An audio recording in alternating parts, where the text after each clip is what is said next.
আসসালামু আলাইকুম আব্দুল সাহেব। ওয়ালাইকুম আসসালাম ওয়া রাহমাতুল্লাহ।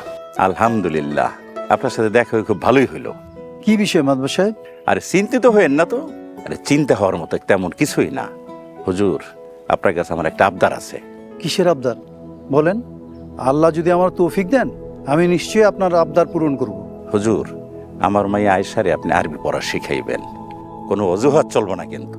এটা তো খুব ভালো কথা, কিন্তু মাদবর সাহেব আমার যে সময় নাই, ইমামতি আর মাদ্রাসার দায়িত্ব আমার কাঁধে, আমার একটু বিশ্রামের সময় নাই।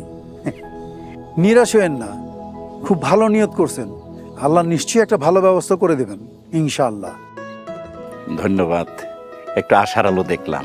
তা হুজুর, ব্যবস্থা কিন্তু আপনারই করতে হইব। মাদবর সাহেব আপনি বাড়ি যান, দেখি কি ব্যবস্থা করা যায়, আমি আপনার ফোন দিয়ে জানাবো ইনশাআল্লাহ। ইনশাল্লাহ। আসি হুজুর, আসসালামু আলাইকুম রহমতুল্লাহ। ওয়ালাইকুম আসসালাম। আয়।